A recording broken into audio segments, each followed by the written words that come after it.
La différence entre mouiller sur mouillé et mouiller sur sec à l'aquarelle, c'est la base, l'un des premiers exercices à faire pour la maîtriser. Refaites-le de temps à autre, ça remet la main en place, c'est comme les gammes pour le pianiste. Je mouille mon papier à l'eau pure et pour m'assurer que la surface est mouillée de manière égale, je tourne ma feuille dans tous les sens. C'est bien brillant tout partout pareil. C'est parti pour le mouiller sur mouillé.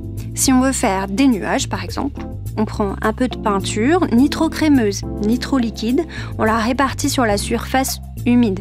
Mais attention, le principe c'est que l'eau travaille. Elle travaille plus que le pinceau. Si on n'avait que de la peinture crémeuse ici, on n'aurait pas autant de fusion. Plus je mets d'eau, plus je mets de peinture liquide, plus ça va fuser. Là, je fais un deuxième mouillé sur mouillé, mais avec de la peinture plus crémeuse pour que vous voyiez la différence. Donc crémeuse, c'est sorti du tube ou quasiment. Si vous n'avez pas de tube mais des godets, c'est avec le moins d'eau possible en tout cas. Plus la surface sur laquelle vous déposez la peinture crémeuse est humide, plus ça va fuser. Là, c'était plus humide, donc ça fuse plus. Et là, c'était déjà plus sec, donc ça fuse moins. C'est pour ça que si vous voulez une fusion uniforme, il faut tourner votre feuille pour que l'humidité soit la même partout. Et maintenant, plus complexe, les taches. Je me refais un beau rond mouillé, bien uniforme. Et hop, je vous montre ce que c'est fait, voilà, avec des petites taches, un peu partout.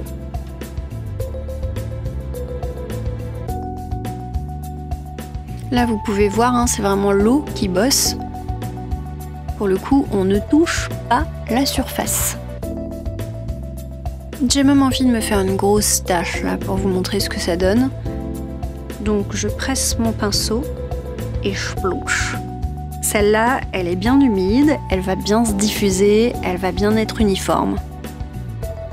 On passe au mouillé sur sec. Pour y passer, je fais 3 beaux ronds uniformes que je vais laisser sécher.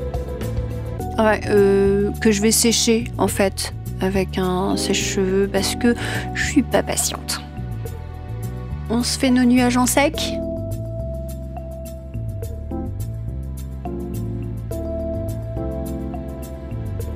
Ok. Bon, ça nous fait des nuages bien délimités.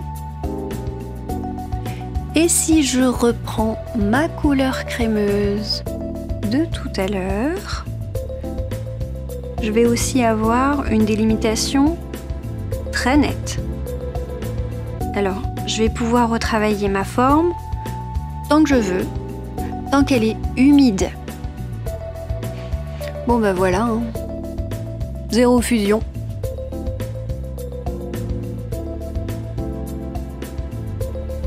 On tapote le pinceau, là, comme tout à l'heure. Mes petites taches, elles sont pas emportées par le vent, là. Elles forment des petites gouttelettes qui restent en place sur la surface sèche. La grosse goutte, pareil. Ça donne une masse centrale immobile. À la fin, laissez sécher pour l'expérience. Moi, je vais continuer à m'amuser avec mon séchoir, qui est en fait un décapeur thermique, mais c'est pas obligatoire. Et voilà, vous avez une overview. En haut, mouillé sur mouillé, couleur diluée, crémeuse et les taches. Et en bas, mouillé sur sec. Voilà, j'espère que j'étais assez claire. Dites-moi si vous avez aimé et quel type de tuto vous voudriez ensuite.